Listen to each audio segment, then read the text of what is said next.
Namaste everyone, welcome to Physics Wallah Telugu channel and మీ యొక్క favourite NEET series Sambhav Telugu series. So ఇప్పుడు ఈ సిరీస్లో మనం చూడబోయే ఈరోజు lecture D and F block elements. So ఈ డి అండ్ ఎఫ్ బ్లాక్ ఎలిమెంట్స్లో మనం చూడబోయే topics introduction, D block elements, KMnO4, K2Cr2O7, lanthanides, actinides, ఇవన్నీ కూడా మనకి నీట్ వరకు ఎంతవరకు అవసరమో అంతవరకు కూడా ఈరోజు డిస్కస్ చేసుకుందాం. So come here now the starting one. So what are going to be the D block elements? What are going to be the F block elements? వేటిని D block అంటాం, వేటిని F block అంటాం. So మనం already చెప్పుకున్నాం. So ఎప్పుడైతే valency షెల్లో ఉన్నటువంటి orbital యొక్క ఎస్లోకి electron enter అయితే ఎస్ బ్లాక్ అని, అదే పిలోకి ఎంటర్ అయితే పి బ్లాక్ అని అన్నాం. whereas D and F block, what I said, n-1 D orbital is going to be get filled up. It's going to be D block, that is penultimate shell. If it is going to be n-2 F orbital, then it is going to be called as F block.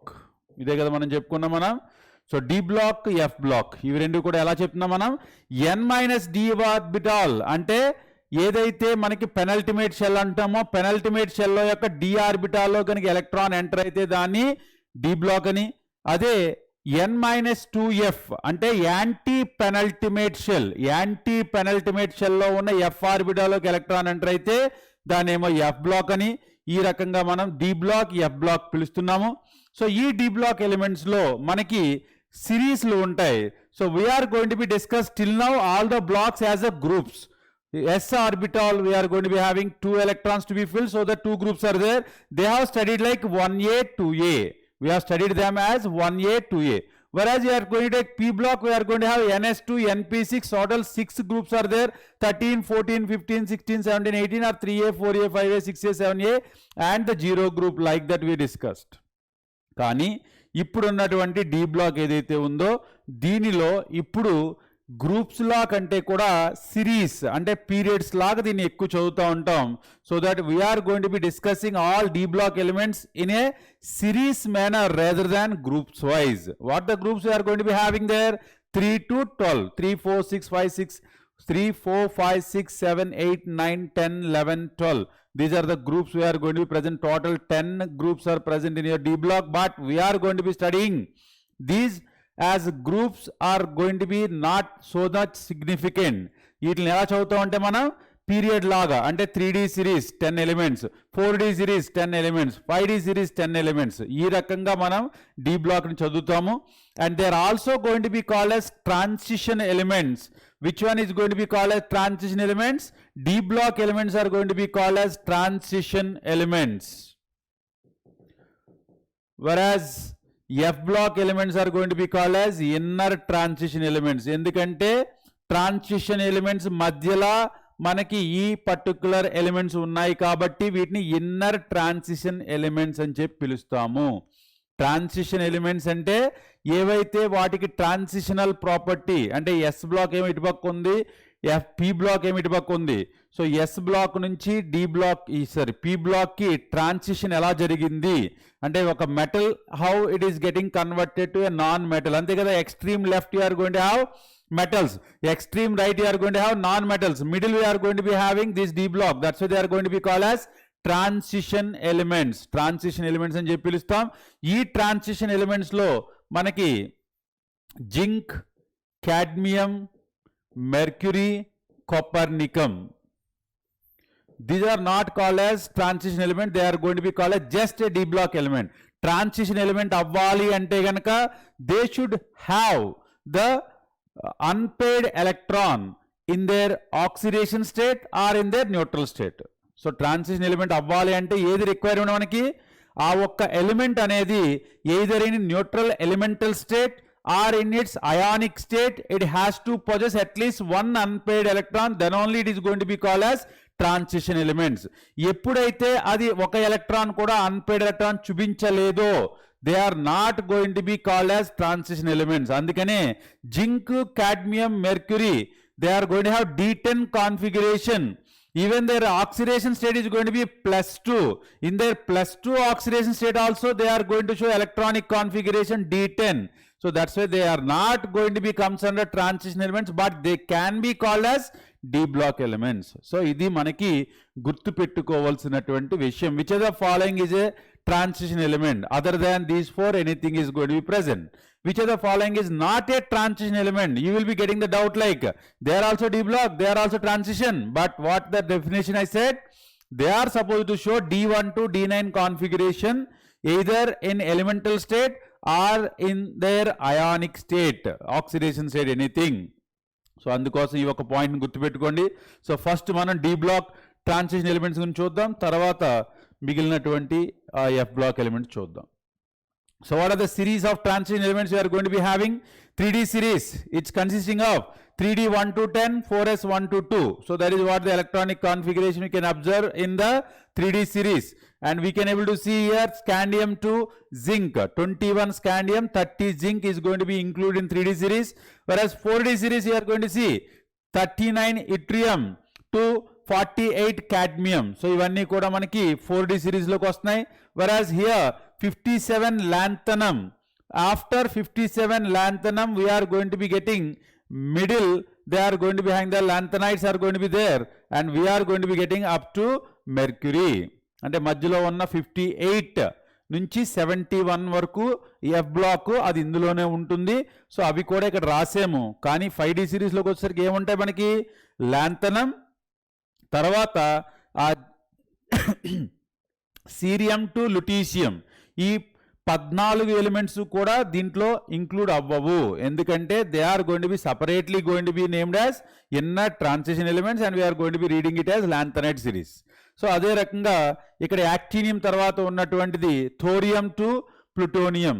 So we're going to be having thorium to lutetium, we are going to be having cerium to lutetium, thorium to lawrencium. So ఇవన్నీ కూడా మనకి F block elements.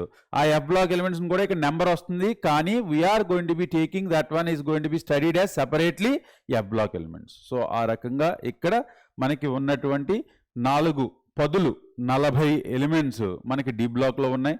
So that's what you can able to see from here. Coming to the general properties.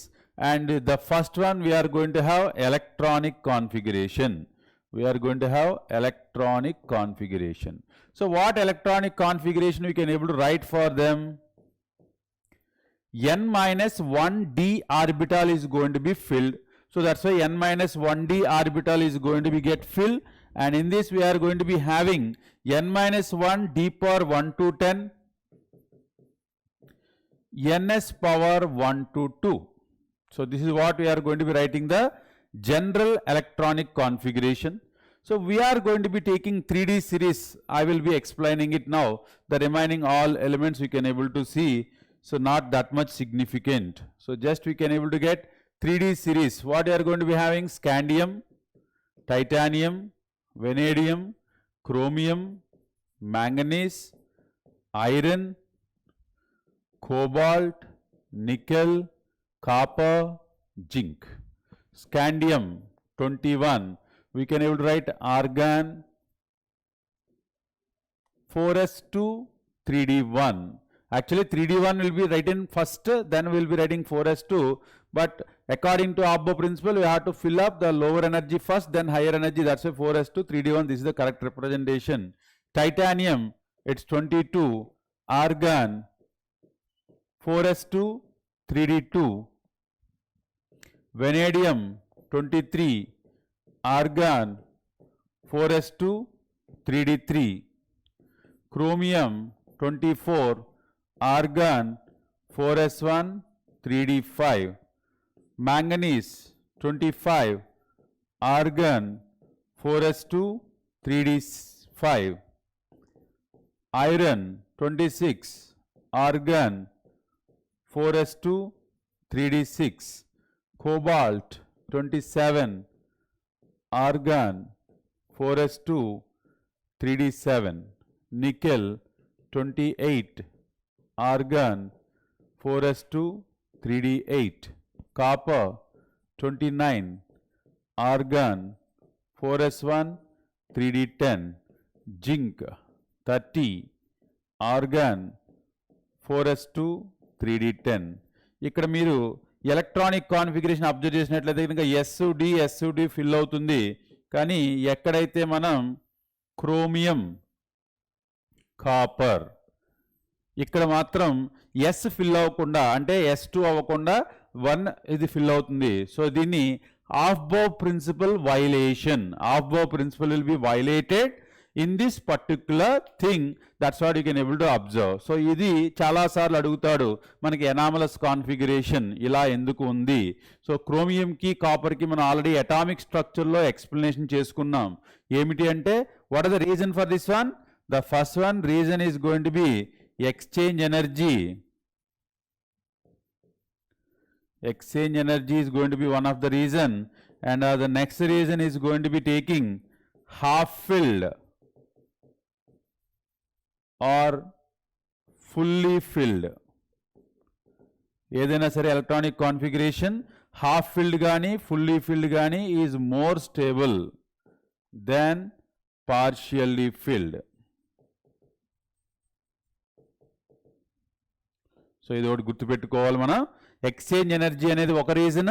Same half filled or fully filled is more stable than partially filled, ఇది ఒక reason. So ఈ రకంగా మనకి electronic configurations అడిగినప్పుడు ఇవి గుర్తుపెట్టుకోవాల్సింది. Copper and chromium they are going to have half filled and fully filled, that's they are more stable.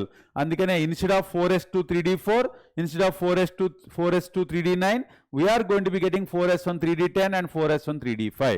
ఈ రకంగా మనం ఈ ఎలక్ట్రానిక్ కాన్ఫిగరేషన్స్ గుర్తుపెట్టుకోవాలి. Next anomalous electronic configurations. ఇక్కడ ఎనామలస్ ఎలక్ట్రానిక్ కాన్ఫిగరేషన్ తీసుకున్నట్లయితే కనుక when we are going to be observing, so what are the things we discuss now? Chromium. So chromium ఉన్నటువంటి 6th గ్రూప్లో ఉండేటటువంటి నెక్స్ట్ ఎలిమెంట్ ఏంటి? Molybdenum. So then we're going to be having the tungsten and also we are going to be having the seborgium. Chromium, molybdenum, tungsten, seborgium. So ఇక్కడ ఏం చెప్పాను నేను? 4s1 3d5, ఇక్కడ కూడా సేమ్ 5s1 4d5. ఇవి రెండు కూడా ఏదైతే క్రోమియం మాలిబ్డినం ఈ రెండు ఉన్నాయో ఇవి రెండు కూడా మనకి ఈ ఎనామలస్ కాన్ఫిగరేషన్ చూపిస్తాయి. వేరే tungsten and seaborgium, tungsten and seborgium, it is going to be having 6s2 5d4 7s2 6d4. అంటే ఈ గ్రూప్లో ఇవి మాత్రమే మనకి ఎనామలస్ కాన్ఫిగరేషన్ చూపిస్తున్నాయి. ఈ టంగ్స్టన్ సెబర్గియం రెండు కూడా ఎనామలస్ కాన్ఫిగరేషన్ చూపించటం లేదు. సో ఇది ఒకటి మనం గుర్తుపెట్టుకోవాల్సినటువంటి 3rd గ్రూప్లో ఉన్నటువంటి 6th గ్రూప్లో ఉన్నటువంటి ఎలిమెంట్స్ యొక్క ఎనామలస్ ఎలక్ట్రానిక్ కాన్ఫిగరేషన్. సో ఇవి కాకుండా నెక్స్ట్ మళ్ళీ ఎక్కడ కనిపించింది మనకి? కాపర్ దగ్గర కనిపించింది. So when we are going to be taking copper, gold, silver and we are going to have gadolinium,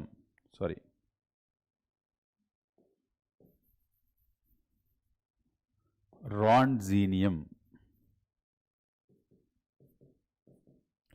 ఇప్పుడు మనకి copper, gold and silver we are going to be taking, this is reverse order,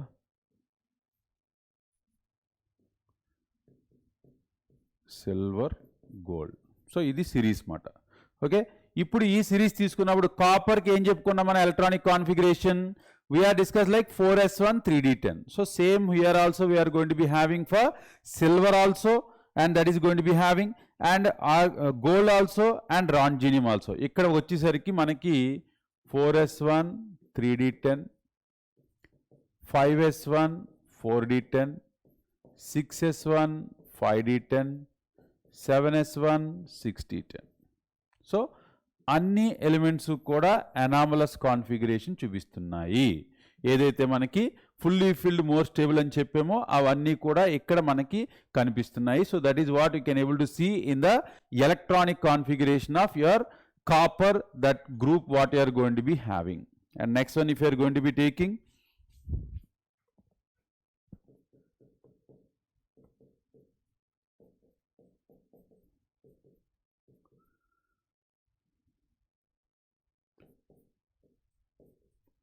nickel palladium, platinum, darmstadtium.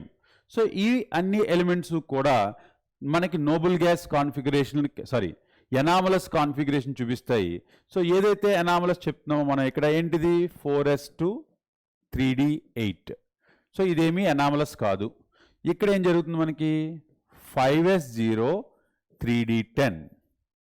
ఇక్కడ ఏం జరుగుతుంది మనకి 6s1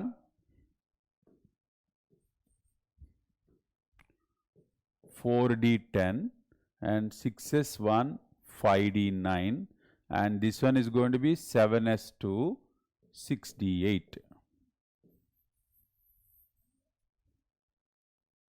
so మనం ఎప్పుడైతే గ్రూప్స్ని తీసుకుంటున్నామో group wise తీసుకున్నప్పుడు ఏం జరుగుతుంది ఇక్కడ క్రోమియం మాలిబ్డినం, ఇక్కడ మొత్తం అన్ని గ్రూప్ మెంబర్స్ కూడా అనామలస్ కాన్ఫిగరేషన్. ఈ గ్రూప్లోకి ఏం జరుగుతుంది పలాడియం అండ్ ప్లాటినం, ఇవి రెండు మాత్రం మనకి అనామలస్ చూపిస్తున్నాయి, మిగిలినవి చూపించదు. సో 4D సిరీస్లో మాత్రం అన్నీ అనామలస్సే. 4D సిరీస్లో ఏం జరుగుతుంది అన్ని anomalous configuration up to palladium. అంటే ఇక్కడ గ్రూప్ వైజ్ రాసుకున్నప్పుడు ఇది రాశాను, కానీ మనకి 4D సిరీస్ 3D సిరీస్లో only chromium and copper. 4D సిరీస్లోకి వచ్చేసరికి నియోబియం నుంచి పెలాడియం వరకు కూడా అన్ని అనామలస్, అంటే S0 ఉంటుంది, అన్ని ఎలక్ట్రాన్స్ కూడా డీలోకి వెళ్ళిపోతాయి. సో అది మీరు గుర్తుపెట్టుకోవాల్సినటువంటి information regarding the anomalous configuration, anomalous electronic configuration. This particular information is going to be required for us. Okay, is it clear? So next, coming to the occurrence of elements, you have to remember that words what they are going to be given. So titanium is going to be found in small amounts in coal, clay, rocks and sand, etc. Then vanadium, if you are going to be taking, occurs as vanadinite and caronite along with lead, zinc, copper. And next we are going to be taking chromium. It's going to be having crocosite, chrome ore, chromite. They are going to be present there. And next manganese, if you are going to be taking, doesn't occur in free state. So it is going to be combined state pyrolusite ore, nothing but MnO2. Copper is going to be present in cuprite, malachite, azurite. These are all going to be present. Whereas iron occurs in free state as well as combined state, as you studied in your metallurgy. Hematite we are going to be having. So iron pyrites are there. So they are all going to be comes there. Magnetite is there. Cobalt is traces in found in soil and also with nickel and arsenic. So this is about your occurrence of transition elements. Next, coming to the ionic radii and atomic radii. So the atomic radius, if you are going to be taking in a given series, atomic and ionic radius shows a decreasing trend for first. Actually em jaragali period lo, idi period kada 3D series ante period lo em cheppam manam left to right atomic size is going to be decreasing. As we are going to be having the effective nuclear charge increases, atomic size decreases. అందుకనే ప్రతి period లో కూడా మనం left to right size తగ్గుతుంది అని చెప్తాం. ఇక్కడ కూడా తగ్గుతుంది, but not in a regular trend. It is going to be following irregular trend. What is that irregular trend? See, for example, scandium, titanium, vanadium. So if you are going to be taking, this is all going to be having the decrease in size. So that's what you are going to be having like this. But suddenly if you are going to be seeing the copper and zinc, they are going to be having the atomic size is going to be increased there. Atomic size is going to be increasing there. So this atomic size, we can able to say the Z effective and shielding effect. Z effective and shielding effect is going to be taking. So Z effective is greater than shielding effect. ఇక్కడ due to increasing in effective nuclear charge, అంటే Z effective అనేది పెరిగిపోతుంది, అంటే nuclear charge అనేది effective nuclear charge పెరిగిపోతుంది, అందుకని వీటిలో మనకి అటామిక్ సైజ్ అనేది తగ్గుతూ వచ్చింది. So that's what you can able to say it. And next we are going to be having that almost similar size is there 126, 125, 124. So this is going to be almost Z effective is equal to shielding effect. అందుకోసం increasing influence of screening effect, అంటే screening effect అనేది almost Z ఎఫెక్టివ్తో equal అయిపోతుంది. కాబట్టి ఇవి మూడు కూడా size అనేవి ఈక్వల్గా మెయింటైన్ చేస్తున్నాయి, ఏమాత్రం మార్పు లేకుండా. సడన్గా మళ్ళీ కాపర్కి జింక్కి పెరిగిపోయింది. So this is going to B Z effective less than shielding effect. Z effective is less than shielding effect. So అందుకోసం రిపల్సివ్ ఫోర్స్ పెరిగిపోయినాయి కాబట్టి సైజు పెరిగింది. సో ఇది మనకి చూడాల్సింది. ఇక్కడ మ్యాంగనీస్ తీసుకున్నట్లయితే కనుక this is going to be having some 137. So this is going to be because of typical structure. So ఇక్కడ మనం గుర్తుపెట్టుకోవాల్సింది manganese is going to have sudden rise in. యాక్చువల్గా మనం గుర్తుపెట్టుకోవాలని చెప్పి అలా రాసేసాను, కానీ యాక్చువల్గా అయితే కనుక manganese is going to be having sudden increase. మామూలుగా ఫస్ట్ నుంచి చూసుకుంటే చూడండి, స్కాండియం నుంచి నికెల్కి తగ్గింది, నికెల్ తర్వాత కాపర్కి జింక్కి పెరిగింది, అలా అయితే బాగానే ఉంటుంది. ఇక్కడ మళ్ళీ మధ్యలో ఒకటి చెప్తే ఇదిగా ఉంటుందని. సో మ్యాంగనీస్ కానీ మన ఎక్సెప్షనల్ థింగ్స్ గుర్తుపెట్టుకోవాలి. సో ఇట్స్ 137 సడన్ ఇంక్రీజ్, ఎందుకంటే టిపికల్ స్ట్రక్చర్ ఉంటుంది. Because of this size only manganese is going to show something different properties. Will be observing it later on when we are discussing. So ఇది atomic సైజుకి సంబంధించినటువంటి information we have to remember regarding the atomic size. So usually we are going to be having 5D series, 4D series, 3D series. మామూలుగా తీసుకుంటే ఏమవుతుంది, group కాబట్టి size అనేది పెరుగుతూ వెళ్తుంది. So 3D is going to be lesser than 4D, lesser than 5D. కాకపోతే మనకి lanthanide contraction and actinide contraction ఈ రెండు ఉండడం వలన మనకి కొన్ని ఎనామలస్గా అటామిక్ సైజులు ఉంటాయి. సో దానికే ఇక్కడ మనం మామూలుగా రాసి చూపించాం. So 3D and 4D and 5D. So చూసినట్లయితే కనుక ఈ green colour scandium, titanium, vanadium. So next one is going to be yttrium, blue color, then it is going to be almost similar sizes we can able to observe there, but this is going to be having the lot of difference. That is because of lanthanide contraction, and also we can able to make that is going to be because of the actinide contraction. The next one, if you are going to be taking the metallic character. So ఇక్కడ మనకి జనరల్గా S block is going to be having more metallic character than D block than P block. So metallic character ఇప్పుడు కూడా ఏం జరుగుతుంది, S block metals are going to be having much metallic character compared to your 4D, D block compared to your P block. So that's what you are going to be having.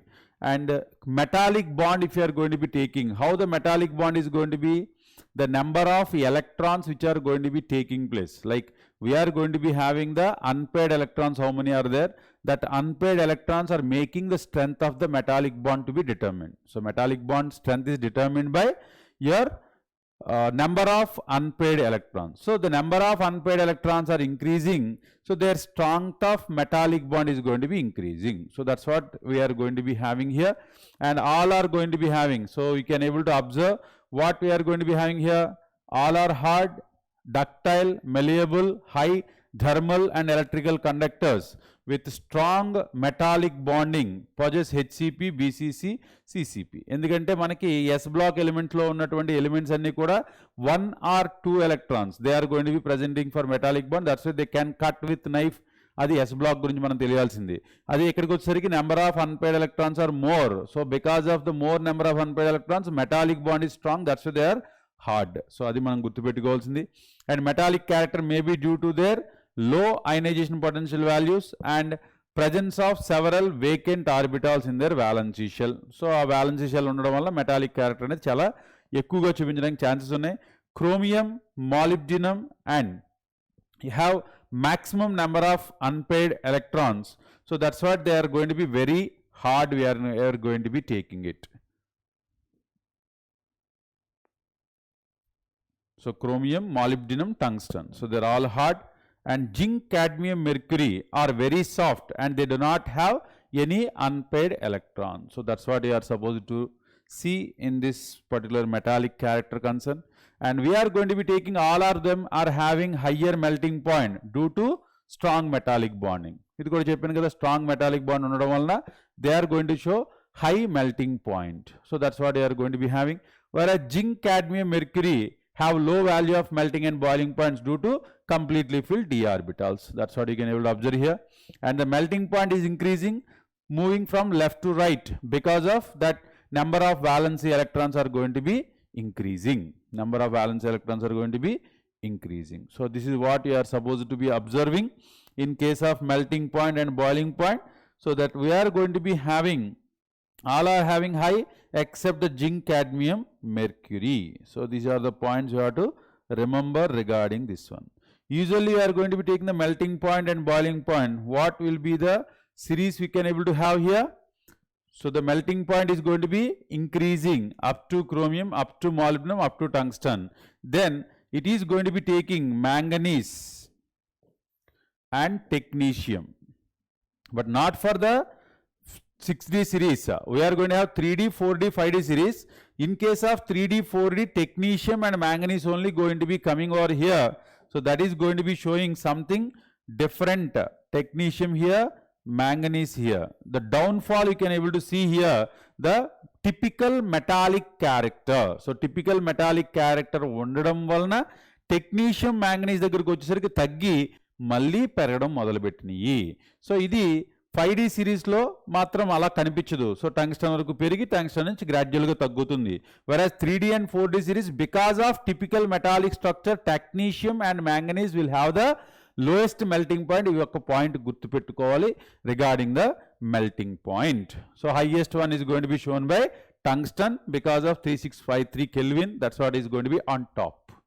That's what you can able to observe regarding the melting point. So అన్ని చోట్ల కూడా మనకి melting point is going to be 5D greater than 4D greater than 3D.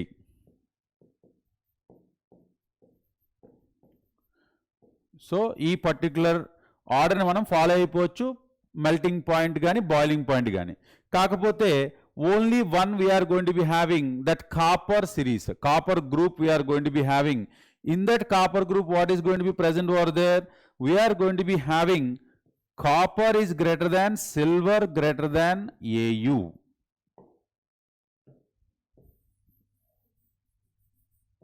ఈ ఒక point మాత్రం మనం గుర్తుపెట్టుకోవాలి. Because of the typical whatever you are going to have coinage metals, we are going to be calling them. So they are going to be showing the order is going to be copper greater than silver greater than gold. But the remaining all the cases we are going to be having 5D greater than 4D greater than 3D. 5D greater than 4D greater than 3D. So adi matram manaki gurtu pettukondi. So that is what we are going to be having the melting point and boiling point concern. That names we have to remember the regarding. So this is also going to be depending upon enthalpy of atomization. So ఇందాక ఏదైతే మనం number of unpaired electrons అవి decide చేస్తామని చెప్తున్నామో, enthalpy of atomization also depending upon the number of unpaired electrons present in a given metal atom. So that's why the enthalpy of atomization is going to have 3D, 4D, 5D. That is the reason we are going to be having the order of melting point, boiling point also 3D less than 4D less than 5D. So అదే reason మళ్ళీ ఇక్కడ మనం చెప్పుకుంటున్నాం. ఈ atomization ఎంథాల్పీని తీసుకున్నట్లయితే చెప్పాం కదా, ఇక్కడ ఇదేమో మ్యాంగనీస్, ఇదేమో టెక్నీషియం. సో అదే రకంగా మనకి we can able to observe the atomization enthalpy. So that atomization enthalpy is going to be deciding factor for us. That is only going to be deciding our particular things are going to be having more or less the melting points and boiling points. Next, ionization enthalpy. Ionization enthalpy and enti, the last electron to remove how much energy is required is going to be called as ionization enthalpy. So now you are going to be taking 5D series is going to be higher than 3D and 4D series due to weak shielding effect of 4f electrons and 5D series.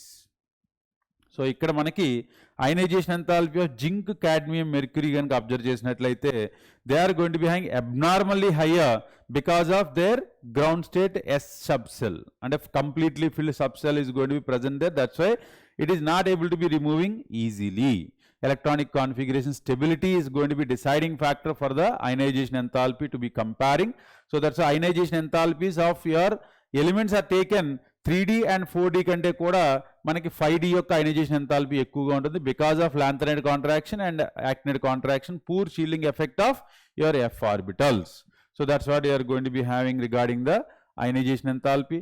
So now ionization enthalpy and we are taking the stability of the transition metal compound, then it is going to be deciding smaller the sum of ionization enthalpy needed for the transition metals to attain a particular oxidation state, greater the stability of that metal in that particular oxidation state. అంటే అర్థం ఏంటంటే m+2 m+3. ఇప్పుడు ఏది stable అంటే ఎలా చెప్తాం మనం? ఇప్పుడు దానిలోంచి ఒక ఎలక్ట్రాన్ తీసేసినప్పుడు అది స్టేబుల్ ఎలక్ట్రానిక్ కాన్ఫిగరేషన్ తెచ్చుకున్నట్లయితే that is going to be having IE1 lesser and it is going to be showing the more stable oxidation state. If at all it is going to be +2 to +3, then it is going to be getting the noble gas or stable configuration.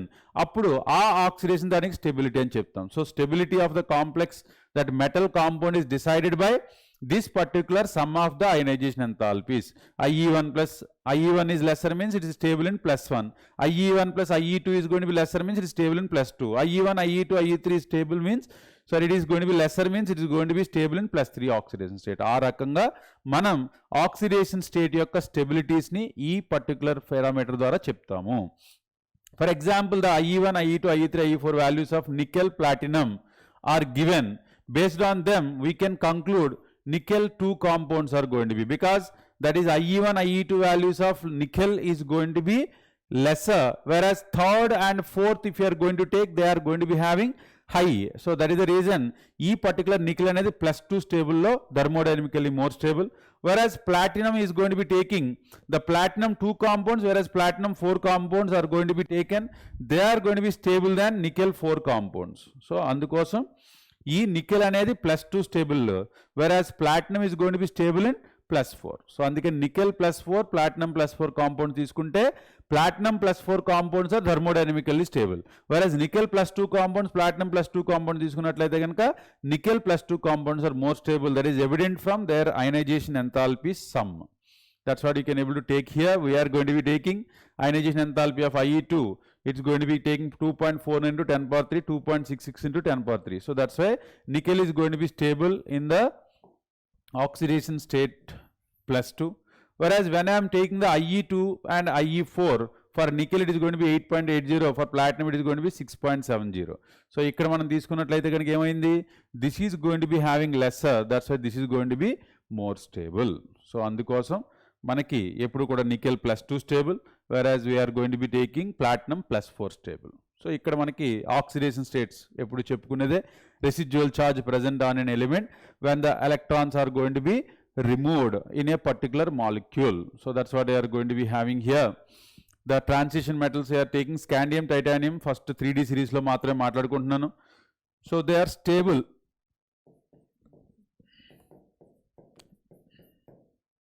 మనకి D block ఉన్నటువంటి అన్ని elements కూడా stable oxidation state ఏదయ్యా అంటే +2. They are going to be stable in the +2 oxidation state. But when you are going to be taking that first third group, that is scandium, yttrium, actinium, lanthanum. Scandium, yttrium, lanthanum, actinium, these are all going to be stable in +3. So అదే కదా ఇక్కడ చూపించాం మనం. మామూలుగా stable oxidation state of entire D block element is going to be +2. Whereas when you are going to take scandium, yttrium, lanthanum, actinium, they are going to be stable in +3 oxidation state. Adi oka point enduku ante noble gas configuration. They are stable because of they are getting noble gas configuration. The argon gani ledante manaku unnatuvanti krypton gani xenon configuration vastundi kabatti ivanni kuda +3 lo stable. But we are going to be observing enormous, అంటే ఎన్ని variable oxidation states కావాలో అన్ని variable oxidation states అనేవి ఇందులో ఉన్నటువంటి metals అన్ని కూడా చూపిస్తున్నాయి. So you can take scandium is +3, titanium +2, +3, +4, vanadium +2, +3, +4, +5, chromium up to +6, manganese +7, iron +6 also. Actually this +6 we are not going to be considering, it is going to be in ferrate, in alkaline medium it is going to be forming the ferrate, FeO4 2-, but that ferrate is not stable, that will be decomposes immediately, but still it is existing as a ferrate. We are going to be calling it as showing the +6 oxidation state, but that is not stable, immediately get converted to Fe2O3 and O2. So that is there, but still we can able to say +6 is going to be there. Cobalt +2, +3, +4, nickel +2, +3, +4, copper can show +1, +2, zinc can show +2. Zinc, cadmium, mercury, no doubt they are going to be showing the +2 oxidation state only. So that's what you can able to see. What is the highest oxidation state we can able to observe in this 3D series? +7. And what are the highest oxidation state for the remaining things we are going to be observing there?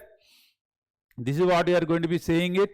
+2 to +7 due to 4s2 3d5 electrons. It is +2 because of no d electrons are involving. Scandium is going to be showing the +3 because of stable in the noble gas configuration. So that's what you can able to see in the oxidation states.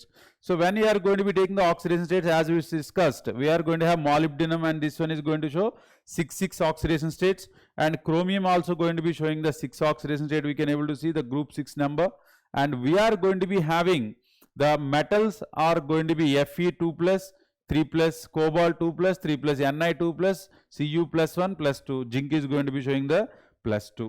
So ఈ రకంగా మనకు oxidation స్టేట్లు తీసుకున్నప్పుడు ఈ రకమైనటువంటి configurations కనిపిస్తున్నాయి. So now whatever we discuss these oxidation states, that +2, +3, +5, +6, +7. So this is going to be because of the highest oxidation state of any particular element is going to be shown by that one with fluorine oxygen. So fluorine, because of high lattice enthalpy or hydration enthalpy.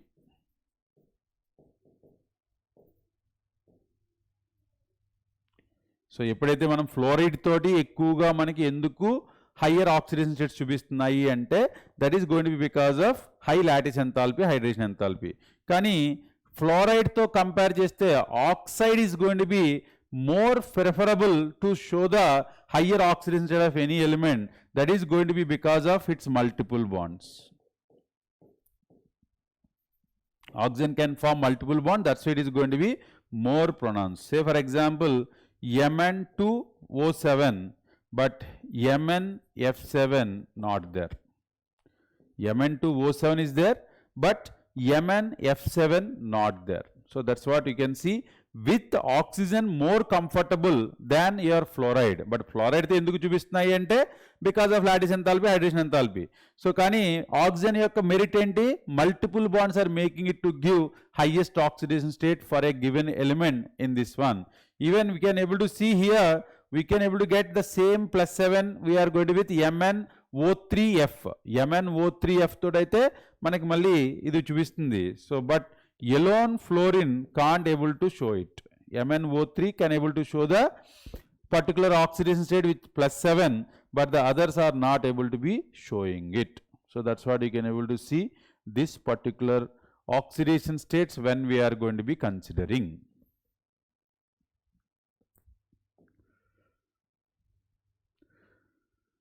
So stability of Cu2 తీసుకుంటే గనక Cu2+ is going to be having more stability than Cu+.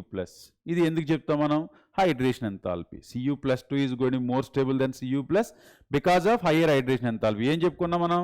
hydration enthalpy is inversely proportional to size. తక్కువ size ఉంటే ఎక్కువ hydration enthalpy ఉంటుందని చెప్పాం. ఇప్పుడు Cu+, Cu+2, Cu+1, Cu+2 తీసుకుంటే Cu+2 smaller in size. ఎందుకంటే క్యాటయానిక్స్లో పాజిటివ్ ఛార్జ్ పెరుగుతూ ఉంటే దాని యొక్క సైజ్ తగ్గుతుంది. సో అందుకని Cu+2 is smaller than Cu+1.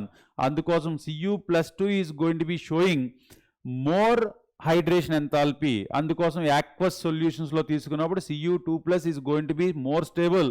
The Cu+ is going to be get converted to Cu2+ and Cu disproportionation. So that's why it is going to be having more stability.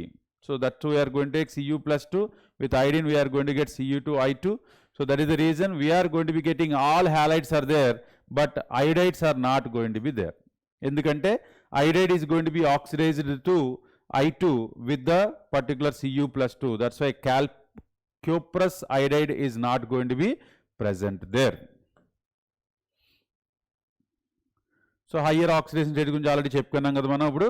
So we are going to be getting highest fluoride is going to be MnF4, whereas with oxygen it can able to get Mn2O7.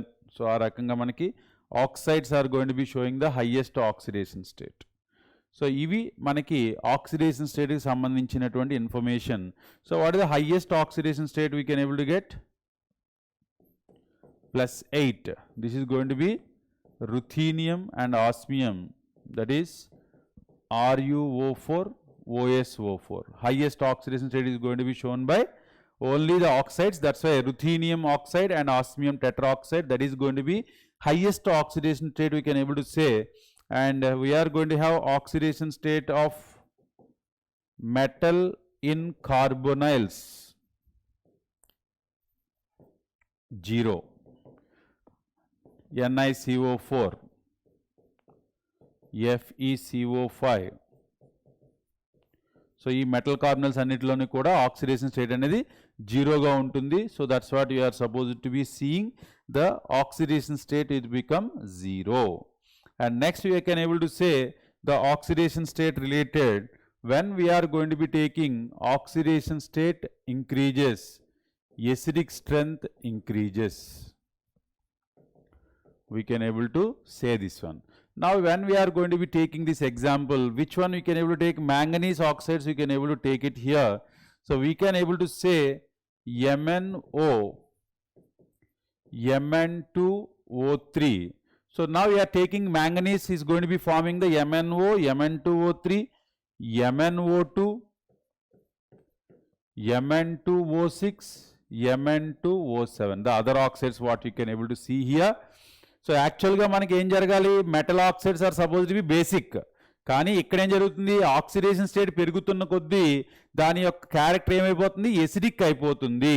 So that's what you can see, this MnO is going to have +2 oxidation state, this one is going to show +3 oxidation state, this one show +4, this one +6, this one +7. Now this oxide is taken, it's going to be basic oxide. So MnOలో oxidation state తక్కువ ఉంది కాబట్టి ఇది basic అవుతుంది. So ఈ మూడు కూడా amphoteric, this is going to be acidic. Manganese oxide Mn2O7 is going to be acidic. So ఇది మనకు ఉన్నటువంటి oxides. So MnO is basic, Mn2O3, MnO2, Mn2O6 are amphoteric, and Mn2O7 is acidic. అందుకోసం oxidation state of this transition metal is going to be increasing in its oxide, that is going to be converted to acidic. Normalga metal oxides are going to be basic, but they are going to be getting the acidic character because the oxidation state is going to be increasing. So that's what you can able to observe here. And we are going to be having the oxidation state is going to be present for all of them. They are going to be taking the oxidizing ability is going to be increasing. So ఇది మనకి దేని నుంచి evident అవుతుందంటే Cr2O7 2-. So it is going to be having +6 oxidation state. Same thing if you are taking MoO3. So molybdenum trioxide, it is also going to be having the +6, and tungsten trioxide, they are also going to show +6. కానీ this one is going to be acting as strong oxidizing agent, but they are not going to show any oxidizing ability. So ఇలా ఎందుకు చూపిస్తున్నాయి అంటే the MO and O3 are going to be more stable, whereas Cr2O7 immediately converted to Cr3+.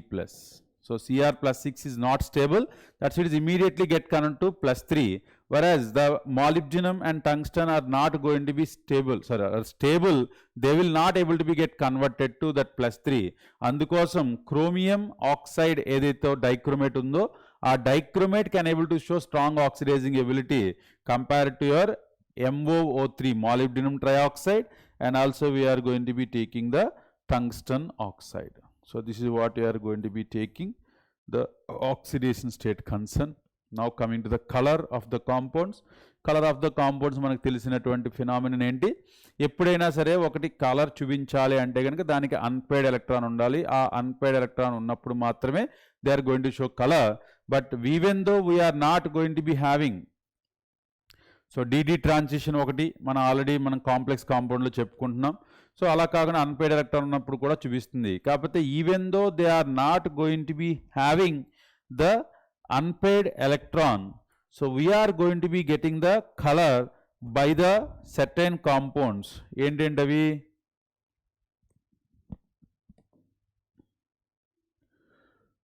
so scandium +3, titanium +4, Zn2+, all are going to be colorless due to absence of unpaired electrons. Unpaired electrons లేకపోవడం వల్ల ఇవన్నీ కూడా colourless కింద ఉంటున్నాయి.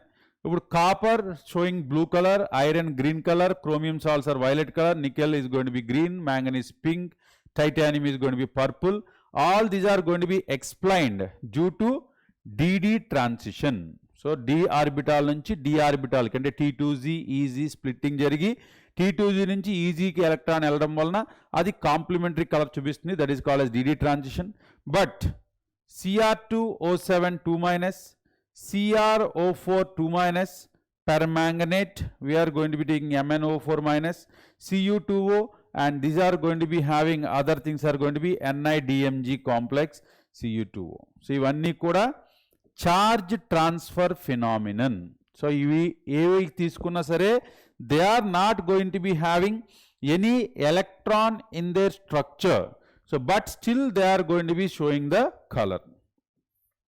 Dichromate, chromate, permanganate ఈ మూడు కూడా మనకి ఉన్నటువంటి సిలబస్లో ఉన్నాయి. So chromate is going to show yellow colour and this one is going to be showing the orange colour and this one is going to show pink color.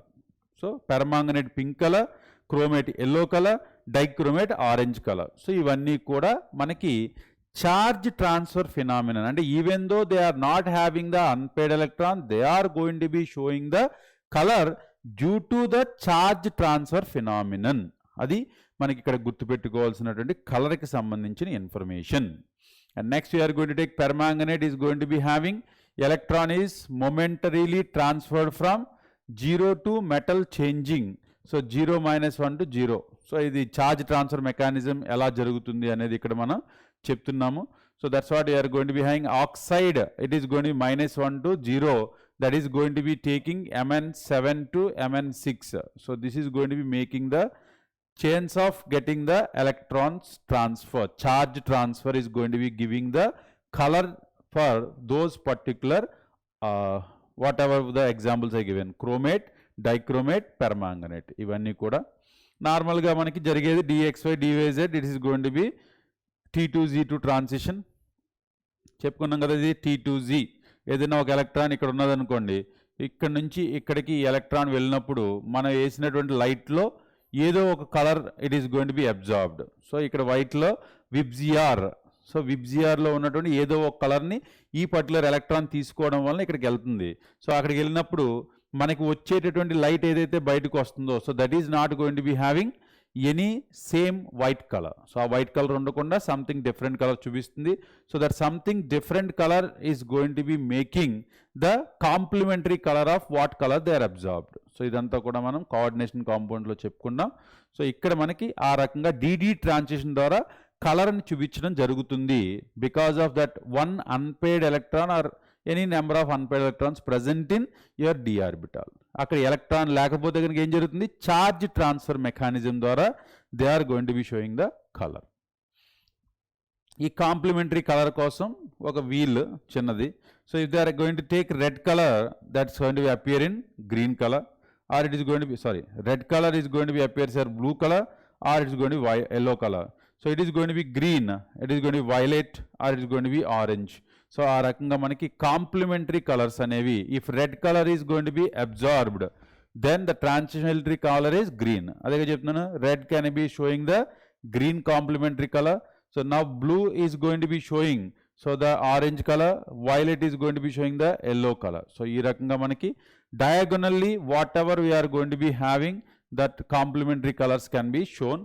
ఇది కూడా పక్కాగా అన్ని చోట్ల కరెక్ట్ కాదు.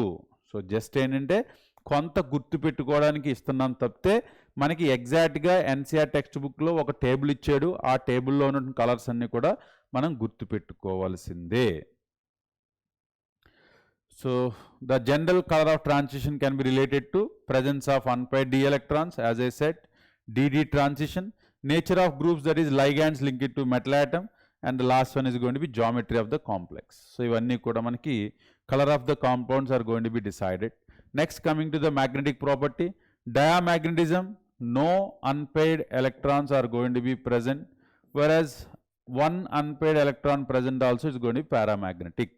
So when there is no unpaired electron in a given structure, it is going to be diamagnetic. If it is going to be having any one unpaired electron, it is going to be paramagnetic. So aa rakanga manam particular diamagnetism and paramagnetism we can able to explain.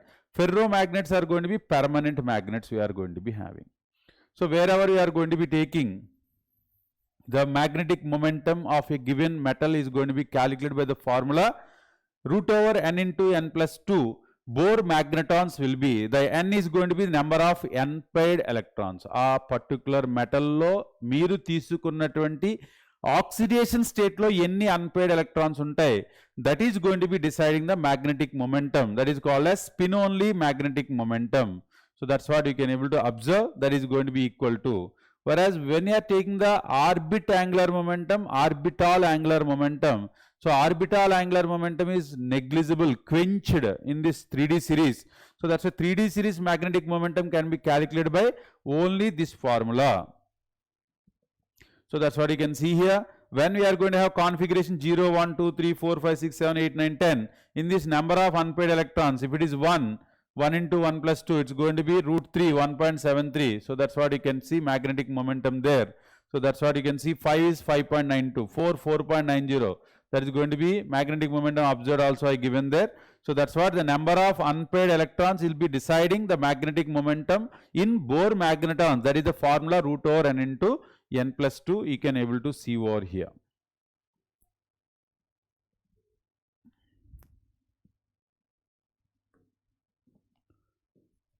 For 4D and 5D series, we can able to calculate nu is equal to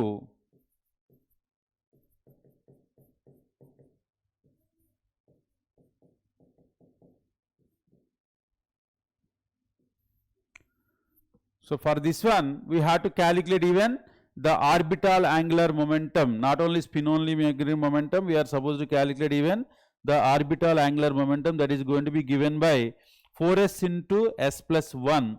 That is also we are supposed to be calculate, that is the requirement we are going to be having.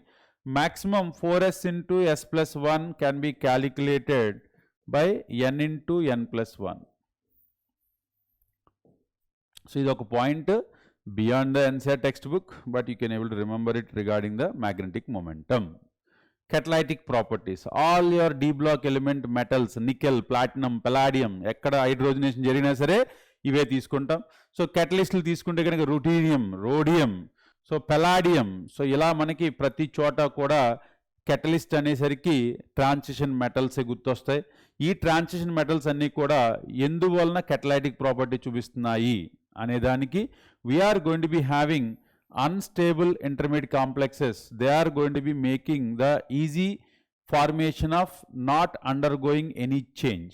So that's what we are going to have. Iron 3 catalyzes the reaction between iodine and persulfate ions. So alage manaki Haber's process iron, and we are taking the Ostwald process platinum. Ee rakanga chala unnai manaki.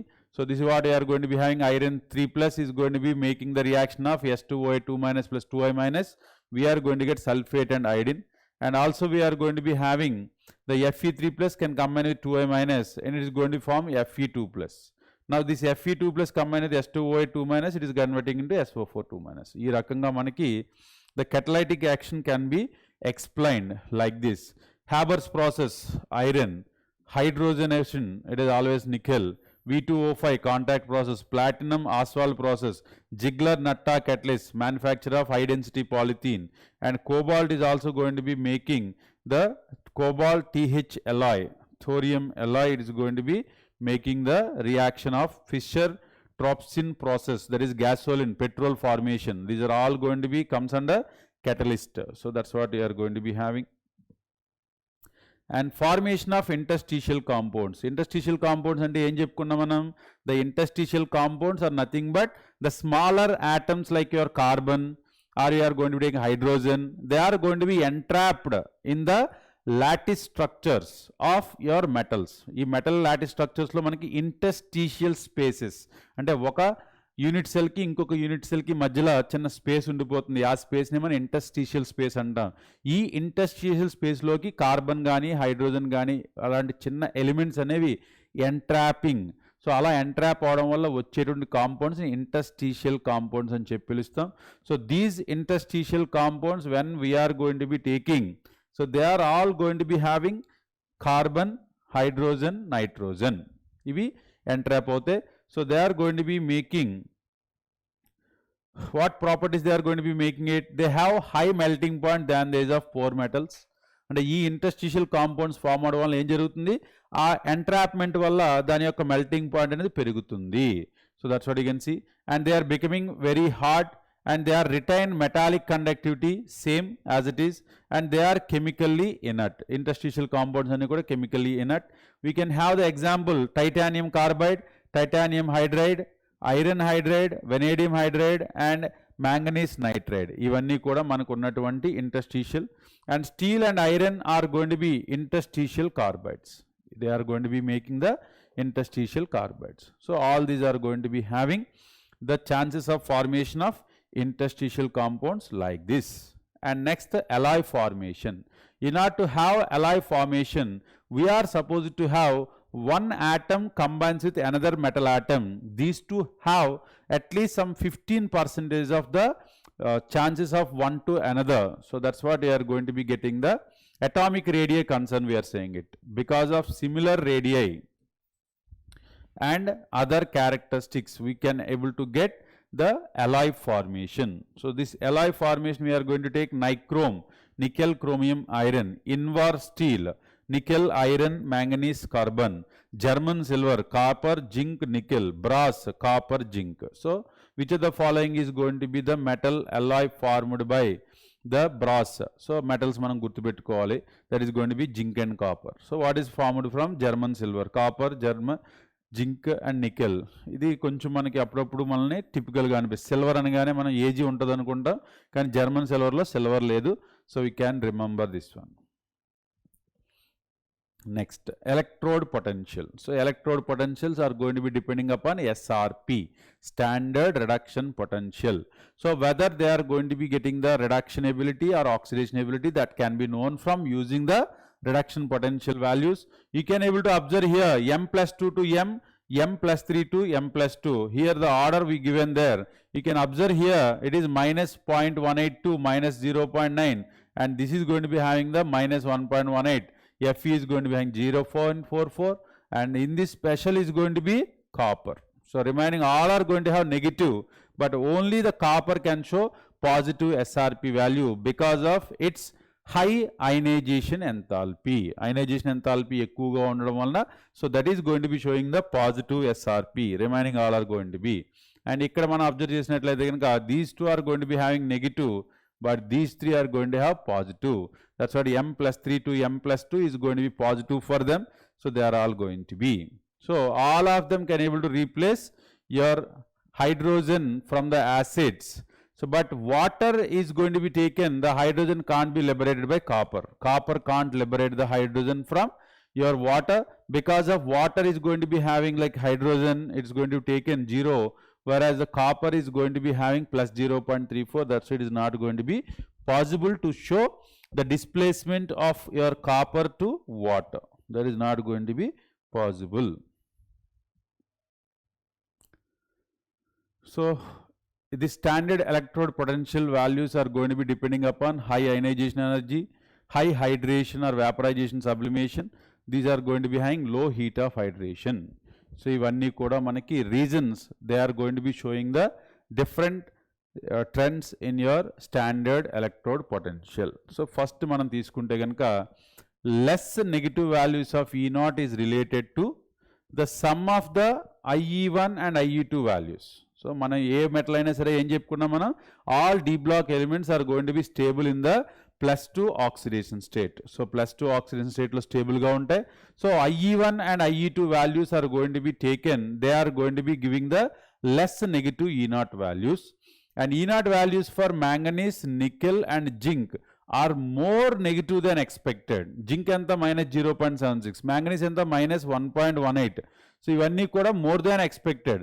ఇలా ఎందుకు ఉంటుంది అంటే stability of half filled Mn2+ configuration, completely filled Zn2+ nature, and Ni the reason is going to be highest enthalpy of hydration. అంటే ఏదైనా సరే అది stable ఫామ్లో ఉంటే కనుక అప్పుడు అది going to show more negative.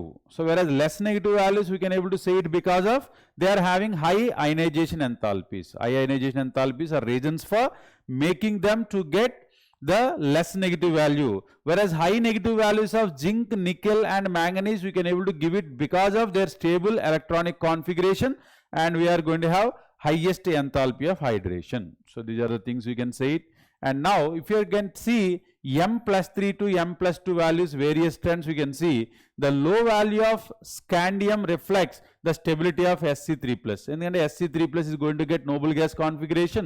That's a scandium immediately get converted to Sc3+. So అందుకోసం Sc3+ తీసుకుంటే కనుక అది చెప్పొచ్చు. తర్వాత ఆల్రెడీ ఇప్పుడు మనం మాట్లాడుకున్నటువంటి Mn2+ is stable. So that's why that comparatively low value when you are taking the iron. So iron తీసుకుంటే ఏంటి, it is going to be getting half-filled configuration because of Fe3+. That's why it is going to be getting it. Whereas the low value of vanadium is related to stability of V+2. That is going to be half-filled T2Z level. V+2 అంటే 3 electrons ఉంటాయి. So 3 electrons కూడా T2Z లో ఉంటాయి అన్నమాట. Splitting జరుగుతుంది కాబట్టి half-filled T2Z can explain the V+2 stability. Whereas they are all going to be explaining the half-filled their D5 configuration, D10 configuration. And the next we are going to be taking the oxidation states of elements are generally we are going to be taking MO type oxides, and we are going to be having Sc2O3, Mn2O7. So ee rakanga oxidation states అనేవి మనకి different గా కనిపిస్తున్నాయి. So that no higher oxides of iron above Fe2O3 are known.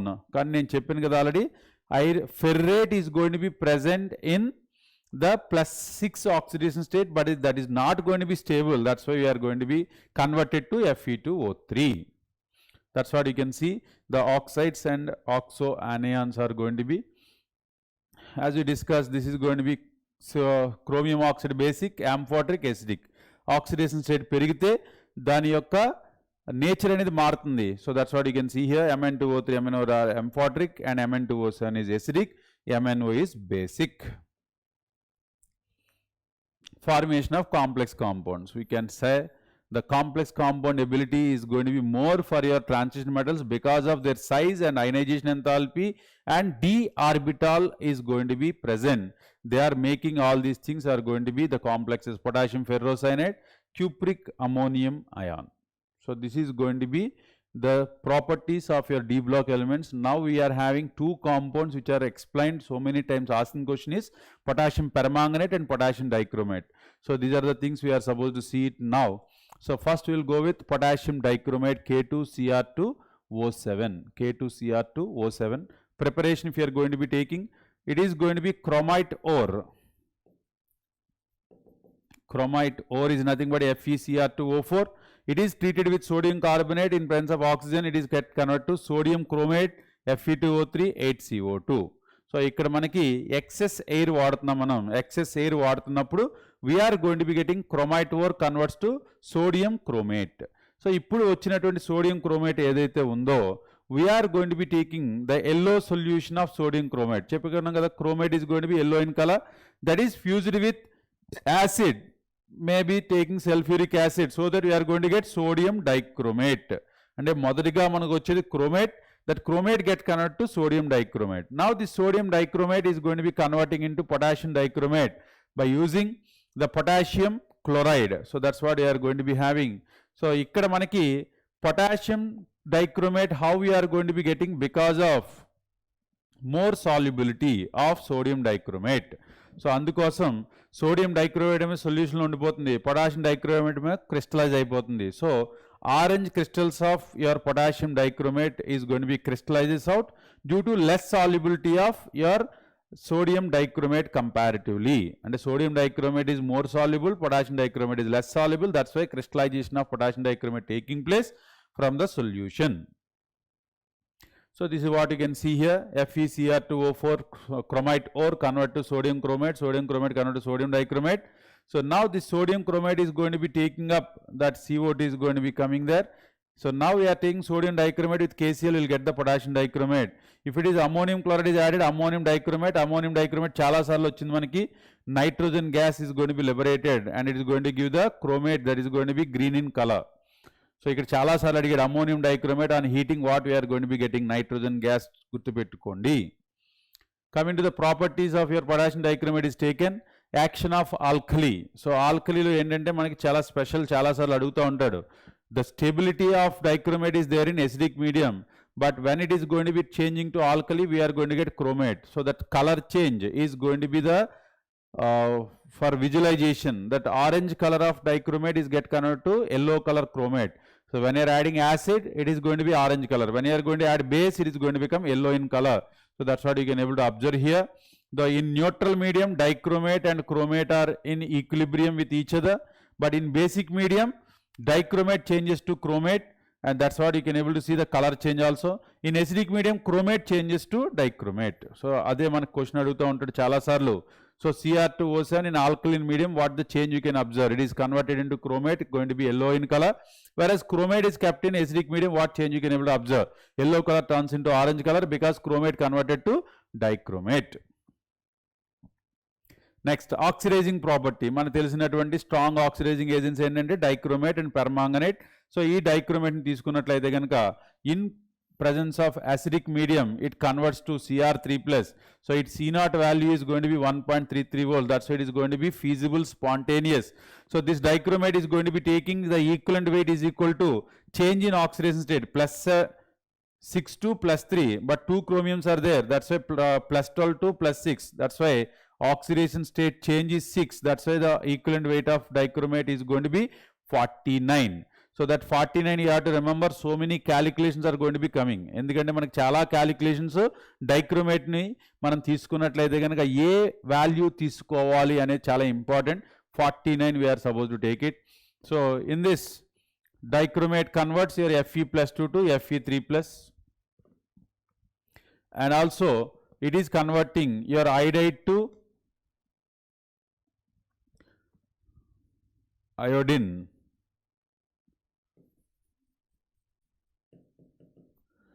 We are going to be getting I minus converts to I2, and then we are going to be having S minus 2 converts to sulfur, or SO2 converts to SO4 2-. ఇవన్నీ కూడా మనకి ఉండేటటువంటి oxidizing ability shown by the potassium dichromate. Potassium dichromate అనేది ఈ అన్ని ప్రాపర్టీస్ని కూడా మనకు చూపిస్తుంది.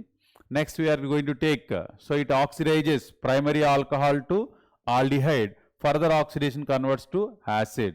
If it is isopropyl alcohol, only convert to ketone, further acidification not going to be possible. ఎందుకంటే it is not going to be cleaving the ketone, that is not going to be possible. Whereas aldehyde can be get converted to acid. That is what you can able to observe the oxidizing ability of your potassium dichromate. Structure తీసుకున్నట్లయితే కనుక chromate ion is going to be present like this. Tetrahedral sp3 hybridization.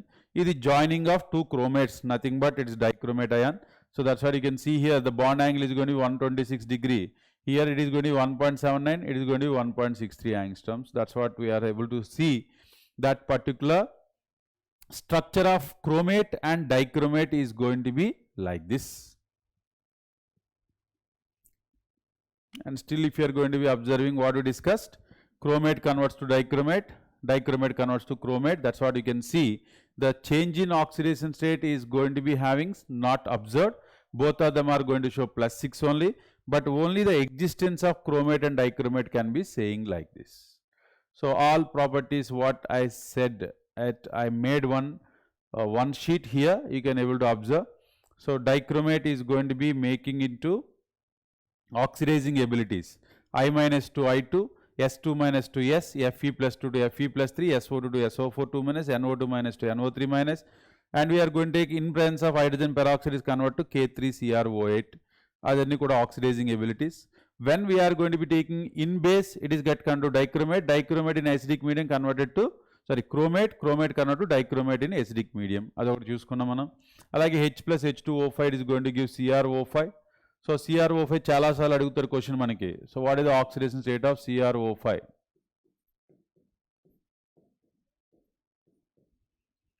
plus 6 only. It is not going to be plus 10. So ఎప్పుడైతే dichromate heat చేసామో it is going to give chromate and chromin oxide. So that is going to be constant H2SO4. It is going to form KHSO4 CrO3. H2SO4 SO2 you are going to get chromelium. So that is what we are going to be having, chrome alum. So that's what you can see, KCrSO4 twice H2O. In terms of KCl H2SO4, it is going to be chromyl chloride. That chromyl chloride is going to be important for us in case of the oxidation to convert to toluene into benzaldehyde, Itard reaction. And next, Na2CrO4 yellow solution, and lead is going to be giving lead chromate, that is going to be yellow color solution. These are all the things are going to be there regarding the potassium dichromate. Uses we are going to take tanning of leather, dyeing, manufacture of pigments, and it is going to be in chromyl chloride test and primary standard in volumetric analysis. Volumetric analysis lo primary standard kinda vaadtam. Primary standard ante no need to standardize further. When we are going to be taking certain solutions, we have to standardize it, then only we have to use it. కానీ ఎప్పుడైతే ఇక్కడ primary standard అంటే అర్థం ఏంటంటే దాని యొక్క concentration ఏ రకంగానూ మారదు. That concentration of the solution is going to be fixed, then they are going to be used as primary standards. ఏదైనా కాన్సన్ట్రేషన్ మారిపోతూ ఉంటే they are going to be, say for example sodium hydroxide, it is going to be hygroscopic, KOH carbon dioxide తీసుకుంటూ ఉంటుంది. So వాటికి ఎప్పుడైనా సరే మనం దాని స్టాండర్డ్ కింద వాడాలి అంటే కనుక వాటి యొక్క కాన్సన్ట్రేషన్ మెజర్ చేసిన తర్వాత మాత్రమే స్టాండర్డ్ కింద వాడగలుగుతాం. But dichromate is going to be primary standard. So next one, potassium permanganate. So the potassium permanganate, if you are going to be observing, so it is going to be prepared by using pyrolusite. So MnO2 followed by electrolytic oxidation of manganate. So this MnO2 entity pyrolusite ore. So pyrolusite is fused with KOH and oxidized with air. We can able to get MnO4 2-. What it is going to be? Manganate. So this manganate is going to be further electrolytic oxidation with alkaline. We are going to be getting the permanganate. So ee rakanga pyrolusite is get converted to permanganate. And next it is going to be prepared by the fusion of MnO2 with alkali metal hydroxide. So that's what we are going to see here. KOH and MnO4 gives rise to manganate. Manganate again it is going to be get converted to permanganate in presence of acid. That's what you can see here. Whereas in laboratory we are going to be taking peroxodisulfate, S2O8 2-, Mn+2. It is going to be converted to permanganate. So that's what you can see, the preparations of your permanganate by laboratory methods and also industrial method. And what are the properties which are going to be shown by this potassium permanganate? It is going to be dark purple crystals. Manaki ekkada A chemistry text book చూసినా సరే దాని మీద ఉండే colourful సొల్యూషన్స్లో అయితే dichromate ఉంటుంది, లేదంటే permanganate purple pink colour we're going to be what are saying. It is going to be isostructural with KClO4, potassium perchlorate. So ఈ structures తోటి ఈక్వల్గా ఉంటుంది. The salt is not very soluble in water. Permanganate is not soluble in water, it is going to be sparingly soluble. On heating to 513 Kelvin, it is going to give potassium manganate, and on further heating decomposes to K2MnO3 and O2. So first మొదటగా permanganate converts to manganate, manganate converted to manganese oxide. So that's what you can able to observe here. With cold concentrated H2SO4, KMnO4 gives Mn2O7. dimanganese heptoxide. So that's what you can able to see here, and that's what the reaction here. Mn2O7 further converts to MnO2 and O2, and this permanganate with H2SO4 warm we are going to be taking, we can able to get MnSO4. So అది cold తీసుకుంటే కనుక Mn2O7, finally we are going to get MnO2, whereas with warm H2SO4 it is going to form manganese sulfate. So ఇది మనకి ఉండేటటువంటిది. Solid KMnO4 on heating we are able to get MnO and H2O. So ఈ రకంగా మనకి ఏ temperature దగ్గర మనం కలుపుతున్నాము so అవన్నీ కూడా చూపిస్తుంది. So next we are going to be having oxidizing property in acidic medium, in alkaline medium, in neutral medium. So here Mn+7 converts to Mn+2, Mn+7 converts to Mn+4. It is going to be get converted to +6. So when we are going to be taking, so the change in oxidation state varies. For dichromate, what you said, change in oxidation rate is 6, that's why you are going to be taking 49. But the equivalent weight of permanganate is going to be varies with the medium to medium, alkaline medium, neutral medium and acidic medium, +7 to +2, +7 to +4, +7 to +6, like that it's changing, and all are going to be spontaneous if you are going to observe +1.52, +1.69, +0.56. If we can see here, the examples. I minus converts to I2, NO2 minus convert to NO3 minus, SO3 2 minus convert to SO4 2 minus. These are all going to be having in acidic solution. Whereas sulfide converts to sulfur, and we are going to be taking Fe2 plus converts to Fe3 plus, and oxalate converts to carbon dioxide. ఇవన్నీ కూడా మనకి చాలా చాలా important, including this particular stoichiometric coefficients. 2 moles converts 5 moles, 2 moles 10 moles, 2 moles 5 moles. ఈ particular conversion ఎందుకంటే they are going to be asking the question like ఎన్ని moles of permanganate దీనికి కావాలి, ఎన్ని moles of carbon dioxide can be get released from these many moles of oxalate. ఇలాంటి questions అడిగినప్పుడు ఈ particular standard equations మాత్రమే అడుగుతాడు. కాబట్టి directly if you are able to remember this one stoichiometric coefficients, మీకు ఏ రకమైనటువంటి క్యాలిక్యులేషన్ ఇబ్బంది కలగదు. ఎలా లేదు నేను అక్కడికక్కడే క్యాలిక్యులేట్ చేసుకుంటాను, అక్కడక్కడే బ్యాలెన్స్ చేస్తానంటే టైం వేస్ట్ అయిపోతుంది. అందుకని ఈ స్టాండర్డ్ ఈక్వేషన్స్ ఏదైతే ఇప్పుడు నేను ఇక్కడ చూసానో, ఇక్కడ 2 moles 10 moles iodide, 2 moles 5 moles nitrite, 2 moles 5 moles sulfide. Similarly, we are going to take 2 moles 5 moles sulfide and 2 moles 10 moles of Fe2 plus 2 moles 5 moles of oxalate. ఇవన్నీ కూడా మనం గుర్తు పెట్టుకుంటే మంచిది. What is going to be iodide? We are going to have MnO4 minus. Iodide we are going to be getting the IO3 minus. ఇక్కడ మనకి IO3 minus వస్తుంది. అలాగే alkaline KMnO4 oxidizes the olefinic acids, or we are going to have double bonds wherever you are going to be having. So the double bonds can be get cis diols. మనకు తెలిసిందే కదా, అది cis diols are going to be formed from Bayer's reagent. అలాగే oxidize it to MnO2, Mn2 plus converts to MnO2. ఈ self oxidation కూడా మనకి జరుగుతుంది because of your permanganate. And when we are going to take in neutral or alkaline solutions, ఏం జరుగుతుంది ఇక్కడ మనకి ZnSO4 or ZnO catalyzes this reaction, what we are going to be taking the permanganate one. And now we are going to be taking your toluene converted to benzoic acid. Para-nitrotoluene is going to be get converted to para-nitrotolic acid. ఇక్కడ ఏం జరుగుతుంది, ఏదైతే benzylic carbon ఉందో that benzylic carbon converted to COOH. దాని మీద ఎన్ని కార్బన్లు ఉన్నా సరే అది ఏమీ దానికి ఇంపార్టెంట్ కాదు. We are going to be getting any number of carbons or any group we are going to be having, all of them are get converted to benzoic acid. So ఆ రకంగా మనం చూడొచ్చు. So the same thing we are going to have MnO4 2 minus converts to MnO4 minus and MnO2. That is also going to be there. Structure, if you are going to be taking permanganate and manganate, they are going to be present like this. We are going to see here manganate ion is going to be like minus and minus we are going to have, and this is going to be having the permanganate ion. So this is going to be green in color, this is going to be purple in color. So that's what we are going to have. This is paramagnetic, that is diamagnetic. That is one more point you have to remember regarding this one. Permanganate is going to be diamagnetic, whereas paramagnetic is going to be manganate ion. So ఇది మనకి గుర్తు పెట్టుకోవాల్సినటువంటి information. Uses, it's a good oxidant used in laboratory, మనకు తెలిసిన information, and it is going to be bleaching agent for wool, cotton, silk and for the decolorization of oils. And Bayer's reagent is going to be unsaturation test. Unsaturation test is nothing but Bayer's reagent. The purple color of your Bayer's reagent is going to be decolorized by your unsaturated double bond, so that we can say it is going to be having the problem of the unsaturation is going to be get cleared. Unsaturation unda leda anedi deenni batti manam cheppeychu. Next we are going to have potassium permanganate.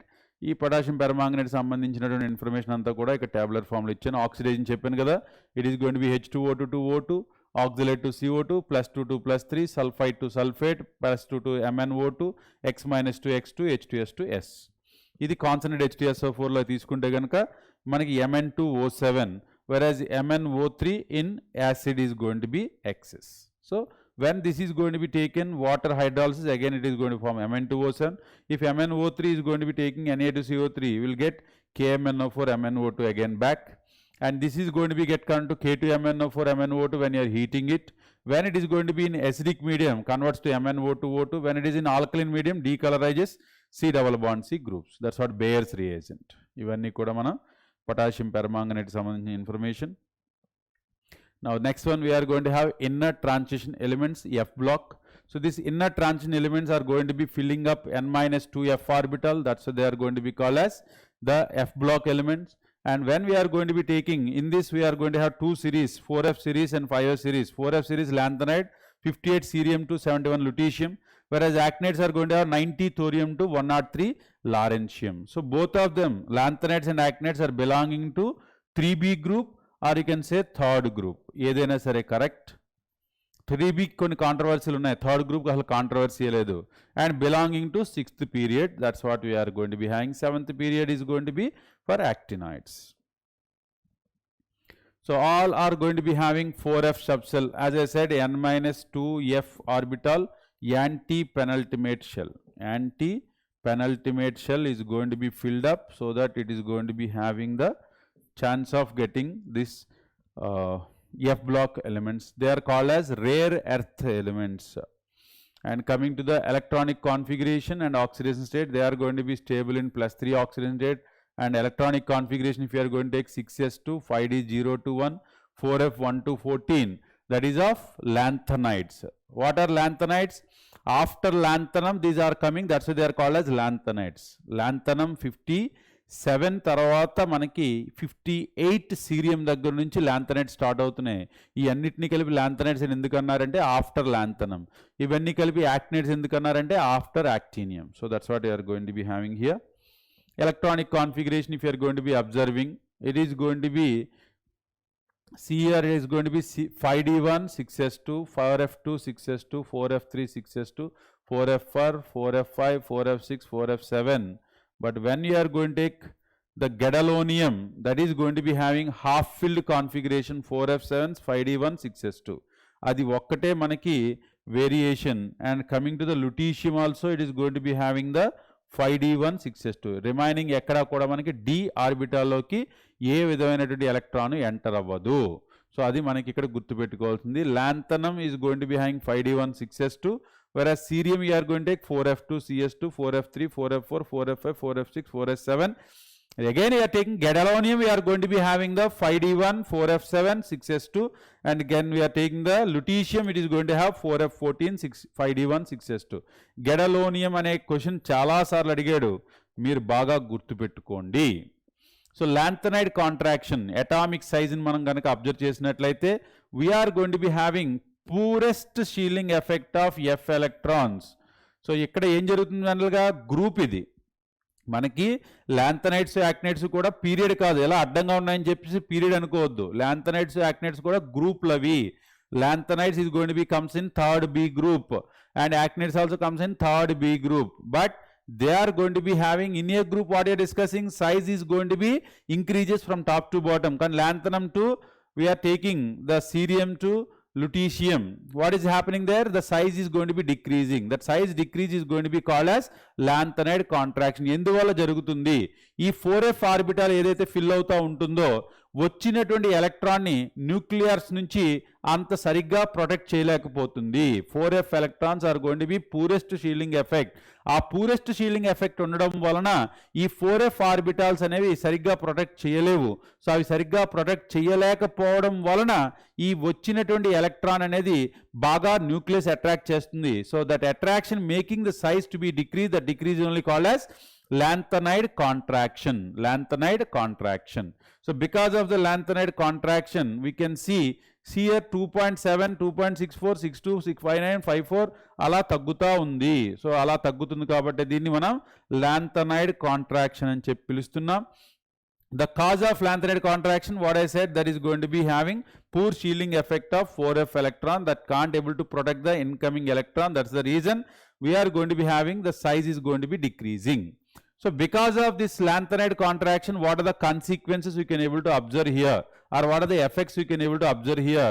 The first one, lanthanum +3 to lutetium +3, ionic radius changes from 106 pm to 85 pm. So ikkada manaki ionic సైజులు కనుక కూడా తీసుకుంటే ionic radius also decreasing from lanthanum +3 to lutetium +3. That's what you can see the difficult to separate from their mixer. ఇలాగా closest సైజులు ఉంటున్నాయి కాబట్టి మనం కొంచెం వాటిని సెపరేట్ చేయడం కష్టమవుతుంది. And small average decrease in the atomic size responsible for the small decrease in the electronegativity and SOP of lanthanides. SOP అంటే standard oxidation potential. Standard oxidation potentials of your lanthanide metals we are going to be taking, that lanthanide metals are going to have similar values. They are going to be showing it. And the basic character of your lanthanum hydroxide to lutetium hydroxide, it is going to be decreases. So because of this one, the size of the things making lanthanum hydroxide to lutetium hydroxide, the metallic character decreases, so that we are going to getting the decrease in the basic strength. And due to lanthanide contraction, we can able to observe the consequence, that is going to be size matters. Zirconium hafnium 160, 159, niobium tantalum 146, 146, molybdenum tungsten 139, 139. So ఈ రకమైనటువంటి గ్రూపులు next lanthanides యాక్టినైడ్స్ తర్వాత వచ్చినటువంటి అన్ని కూడా సైజులో difference చూపిస్తున్నాయి. And oxidation states, if you are going to be taking, the more stable oxidation state of lanthanide is +3. Gadolinium and lutetium, they are going to be showing the +3 and +3 ions we can able to see here. The extra stability is due to the stable electronic configuration Xe4f7, Xe4f14. That's what you can able to see the oxidation state of gadolinium and lutetium +3 ion stability. And some elements are going to be exhibiting the +4 oxidation state. Example, promethedium +4, cerium, terbium, and also dysprosium. So ఇవన్నీ కూడా +4 oxidation states చూపిస్తున్నాయి. And some elements even exhibit +2 also. Samarium +2, europium +2, terbium and ytterbium. These are all going to be showing the +2 because of their half and fully filled configurations. So stable oxidation state ఏది అంటే ఏం చెప్తాం? +3. But some are showing +4, some are showing +2. That examples you have to remember. So no other option for us to make other than remembering the things. And now formation of Ce+4 is favorable due to noble gas configuration. That's what you can see the value also evident. Ce+4 to Ce+3 is going to be +1.74 volt potential. It is why it is going to be acting as a strong oxidizing agent. That's why Ce+4 plus Fe2 plus converts to Fe3+. And when we are going to be taking the europium +2 is formed by losing the 2 6s electrons. Now however it is going to be acting as a reducing agent because it is trying to get +3 state, that is because of the electronic configuration. And the same thing is working for Yb+2 as having F14 electrons is a reductant. Tb4+ is going to be having half filled configuration. So because of these reasons they are acting as strong oxidizing and strong reducing based on their what configuration they are going to be getting it. What configuration that particular atom or a metal getting, అది మనకి ఇది accident కింద act చేస్తుందా రిడక్టెంట్ కింద act చేస్తుందా decide చేస్తుంది. So that's what you can able to observe here. That's what you can able to observe here. General characteristics, we are going to have all lanthanides are soft metals with silvery white color. Silvery white color తో ఉంటాయి. They tarnish rapidly by air. మనం ప్రతి మెటల్కి చెప్పుకునేటటువంటి information అది. And melting points of lanthanides is between 1000 to 1200 Kelvin. And samarium is going to be having at 1623 Kelvin. So that is going to be having the highest melting point of your lanthanides you can take. It is going to be samarium. So many trivalent lanthanide ions colored both in the solid state and in aqueous solution due to FF electron transition. ఎలా అయితే DD transition ఉంటుందో, so we are going to be getting the color for this remaining compounds. But Lu+3 and Ln3+ don't exhibit color due to absence of unpaired electron. Unpaired electron లేకపోవడం వలన ఈ particular Lu+3 and Ln+3 అనేవి colours చూపించవు. And all lanthanide ions except La+3, Ce+4, Lu+3 are paramagnetic. ఎందుకంటే వీటిలో మాత్రమే unpaired electron ఉండదు, కానీ అన్నిటిలో కూడా అన్పెయిడ్ ఎలక్ట్రాన్ మిగతా వాటిలో ఉంటుంది కాబట్టి they are going to be showing the paramagnetism. And first and second ionization enthalpies are going to be low. So that is the reason they are going to be closer to the alkaline earth metal, especially calcium. ఎలాగైతే మనకి alkali metals +1 alkali earth metals +2 ఉంటుందో అదే రకంగా ఇక్కడ లో values of ionization enthalpies of your lanthanides is going to be showing the similarities towards that of calcium properties. That's what they are going to be electropositive metals. ఇక్కడ మనకి రియాక్టివిటీస్ తీసుకున్నట్టయితే కనుక lanthanide metal with sulphur it is going to be forming the sulfide, whereas with acid liberates hydrogen gas, with halogens produce halides of MX3 type, with water they are going to form hydroxides, with carbon they are going to be forming the carbides of MC2, with nitrogen nitrates, with oxygen we are going to get M2O3, on hydrolysis we are going to be getting the hydroxide and carbonates, and hydrogen is going to be forming the metal hydride. So ivanni kuda manaki elagaithe calcium is going to show all those reactions, we are going to be getting the similar reactivity with your lanthanides. And you just, if you are going to be taking of lanthanides, this is going to be alloy of steels, we are going to be getting the plates and pipes. Idi etante alloy we are going to be getting that steel, whatever it is there, it is going to be making the reaction. And very very important one is going to be mixed metal. This mixed metal is going to be consisting of 95% the rare earth metal and 5% is going to be iron and traces of sulfur, carbon, calcium, aluminum. It is going to be used in gas lighters, flame throwing tanks, toys, and we are going to be having the bullets as well as shells. So ఏదైతే మనం bullets తయారు చేస్తున్నామో ఆ బుల్లెట్స్ని తయారు చేయడానికి అలాగే వాటి యొక్క షెల్స్ని తయారు చేయడానికి we're going to be using this mixed metal. It's going to be consisting of 95% your rare earth metals and 5% is going to be iron. And next we are going to take mixed oxides of lanthanides are used as a catalyst in petroleum cracking, and also some oxides are used as phosphors in television. Phosphors అంటే మనకి television colour రావడానికి లేదంటే కలర్ఫుల్గా screen కనిపించడానికి reason ఏంటంటే ఆ phosphors. That phosphors are made by this fluorescent surfaces created by your lanthanides metal. Next we are going to have 5F series anti-penultimate shell. 5F subshell is going to be filled, it is going to be called as the actinides. These actinides are going to be taken the electronic configuration, they are going to be filling up 5F orbital, and here also you can see here 61 7s2 62 7s2.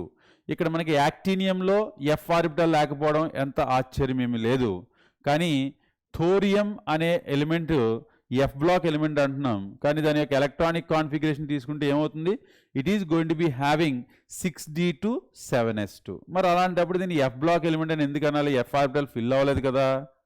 ఇది electronic configuration అడిగినప్పుడు మాత్రం చాలా చాలా బాగా గుర్తుపెట్టుకోవాల్సిన information. We're going to have thorium will have radon 6d2 7s2, whereas when you are taking thorium +3, ఇక్కడ చూడండి, ఇక్కడ ఎలక్ట్రానిక్ కాన్ఫిగరేషన్ ఏమైంది, Rn5f1 అంటే in it's oxidation state it is showing the orbital enters is F orbital, అందుకోసం దీన్ని F బ్లాక్లో పెట్టారు. So electronic configuration వరకు అయితే మాత్రం థోరియం గుర్తుపెట్టుకోండి, it is 6d2 7s2, whereas in case of that +3 ion is going to have radon 5f1. మిగిలినన్ని కూడా we are supposed to remember it, the all anomalous only. So ఈ electronic configurations అన్నీ కూడా మనం గుర్తుపెట్టుకుని తీరాల్సిందే. Next ionic sizes.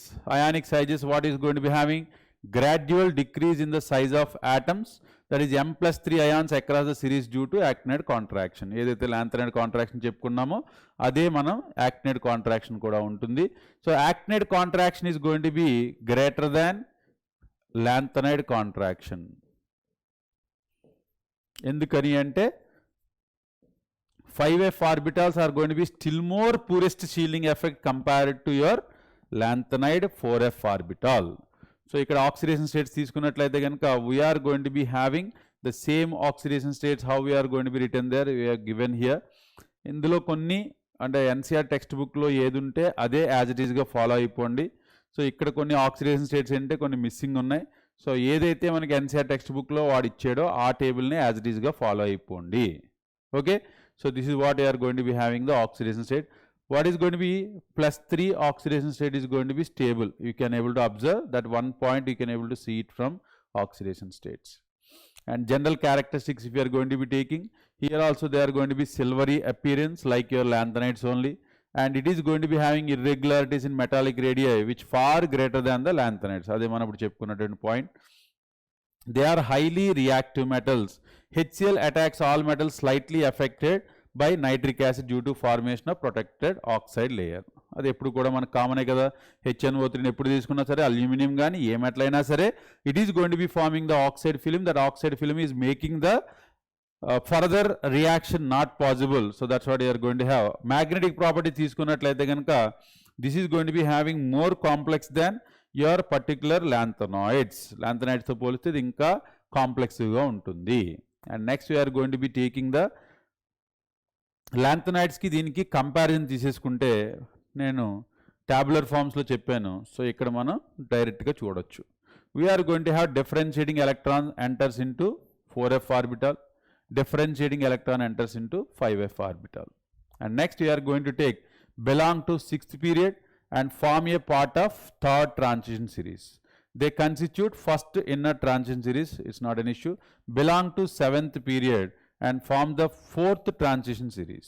So 4th transition series lo untayi, endukante 6th period ademo 7th period. Except promethium, all elements occur in nature. అంటే ప్రోమీథియం ఒక్కటి మాత్రం ఇది నేచర్లో ఉండదు, మిగతా అన్ని కూడా నేచర్లో ఉంటాయి. Except uranium and thorium, the remaining all elements are synthesized in laboratory. They are all going to be radioactive. That's why they are going to be formed from uranium or thorium. They are called as transuranic elements. ఏదైతే first 3 elements ఉన్నాయో అవి మాత్రమే మనకి న్యాచురల్గా ఉంటాయి, మిగిలిన అన్ని కూడా synthesized from the uranium radioactivity. That's why they are called as transuranic elements. Next, binding energy of 4f orbitals are higher, whereas binding energy of 5f orbitals is lower. And when you are taking the only promethium is radioactive, all members of series are radioactive. ఇక్కడ కూడా మనం బాగా గుర్తుపెట్టుకోవాల్సింది ప్రోమీథియం is radio active. మనం జనరల్గా 4f సిరీస్లో ఏ radio active లేదనుకుంటాం, కానీ promethium is radioactive. Besides +3 oxidation state, lanthanides show +2 and +4 oxidation states. That's what is going to be seen.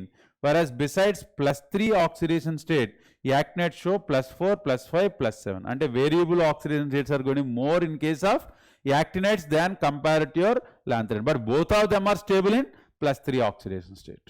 And next, lanthanides show less tendency to form the complexes. They are going to show more tendency to form the complexes. That's what you can see here. And next we are going to take some of the ions of lanthanides are fairly colored, and here is going to be U+3 red color, U+4 green color. That's what you can able to say deeply colored. And lanthanides cannot form oxocations, but these are all going to be forming the oxocations.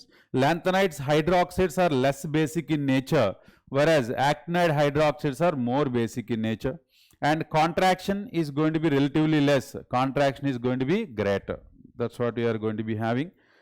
The properties of your lanthanides, actinides, and also the D block elements. Now we will go through the questions which are there in earlier NEET exams what you are going to be having.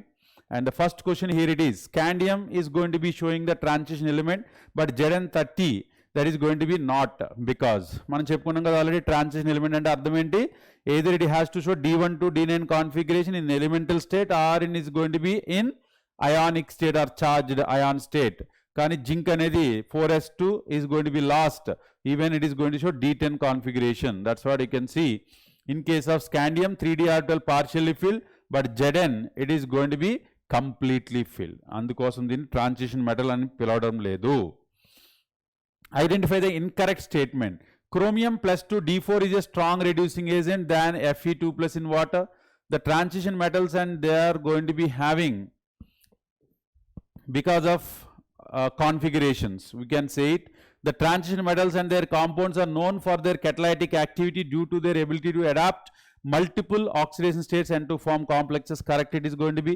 Interstitial compounds are those that are formed when small atoms like HCN. It is going to be correct. The oxidation state of chromium and chromate is going to be same. So they are given not same. That's why it is going to be wrong statement. Both of them are showing the +6, but it is saying like the different. That's going to be wrong. The calculated spin only magnetic momentum of Cr+2 ion. Cr+2 ion, if you are going to be taking 4s1 3d5. So this one is lost and this one is lost. We are going to have 3d4. So 4 is there. It is going to be 4.8 will be the magnetic momentum. So that's what you can say. Calculation of unpaired electrons root over 4 into 4 plus 2. That is nothing but root over 24. So root over 24 near to 5. That's why it is going to be 4.90. Next one. Match the metal ions given in column. So that's what the number of unpaired electrons. Again, it's going to be the matters there. So number of unpaired electrons when you are going to be taking CO plus 3, 4s2, 3d7. Take out this one, 3d6. So it's going to have 4 unpaired electrons. It should be having the root over 24. It's going to be 4 it is. And next Cr3 plus. It is going to have 4s1, 3d5. So remove 1 electron. Here we have to remove 2 electrons. It's going to be 3d3. So 3 unpaired electrons. Root over 3 into 3 plus 2. 3 6 are 18.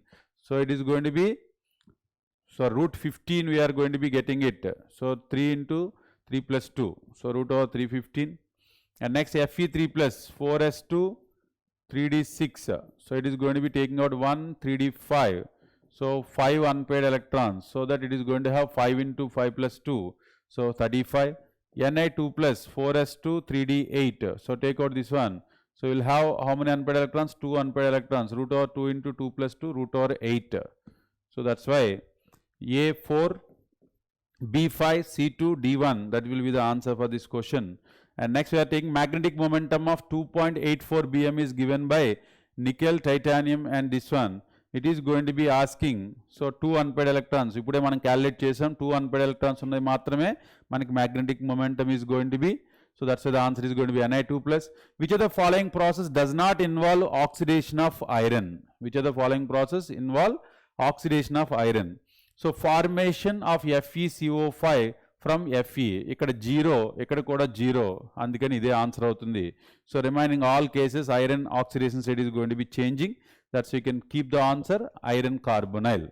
And next, which of the following statements about the interstitial compound is incorrect? So they are much harder than the pure metal. They have higher melting point than the pure metal. They retain the metallic conductivity. They are chemically reactive. So this is going to be the answer. They are not going to be chemically reactive. Chemically they are becoming less reactive. Identify the alloy containing non-metal as constituent in it. In war we discussed steel.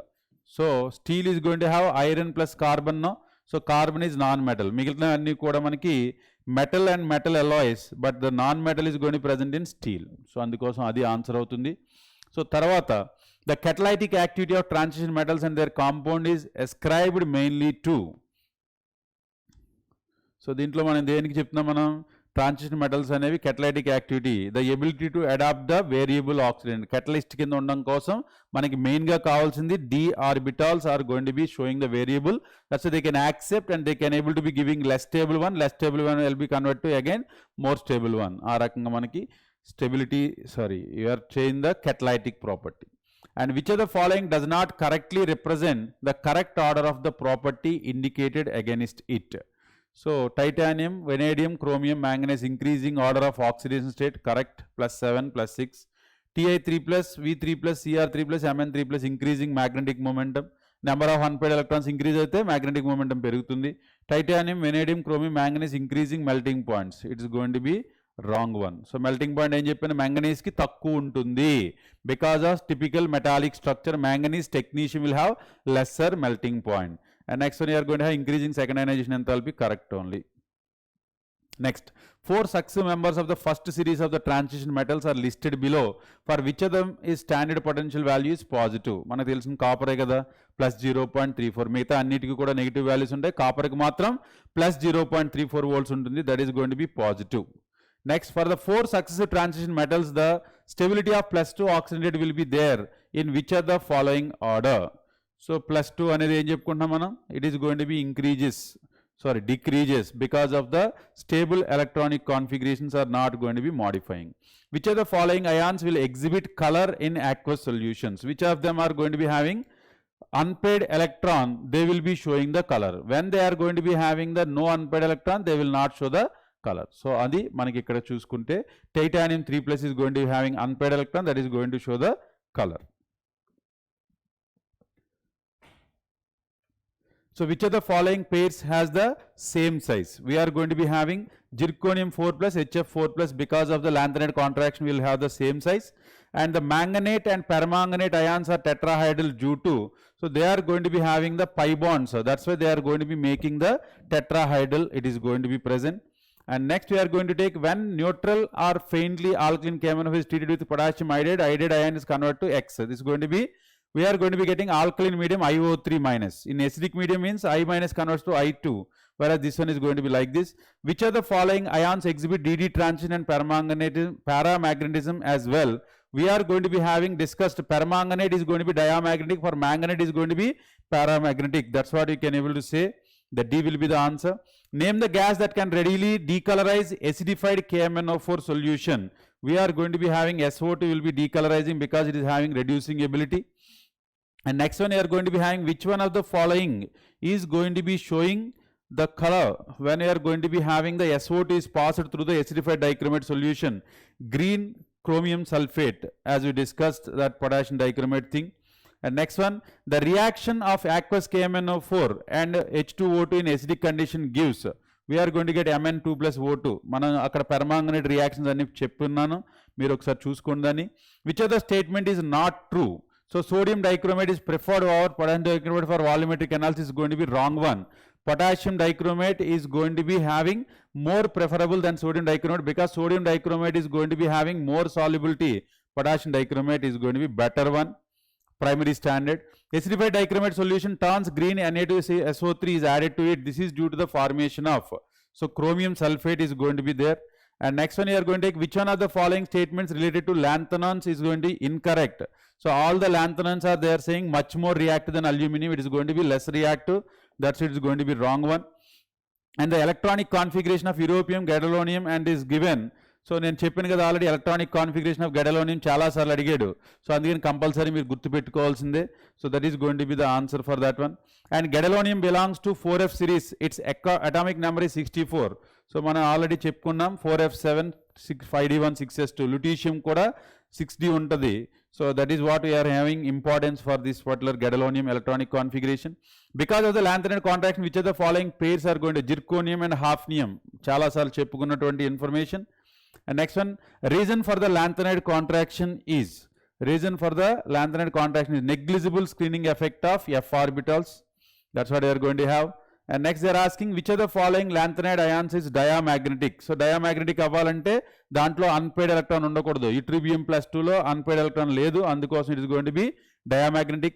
Identify the incorrect statement among the following. So there is decrease in the radii of the atoms as well proceed lanthanum to lutetium. Actually it is going to be because of the lanthanide contraction we are going to be having.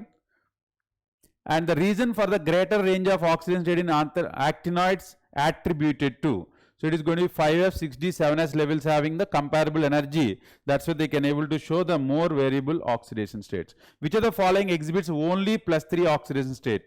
Actinium can show only +3, they are not going to be having the oxidation state. So this is what we are going to be having from the D block and F block elements. So you can able to concentrate on what points I said here. They are only more important for the NEET exam concern. Fine. Thank you everyone.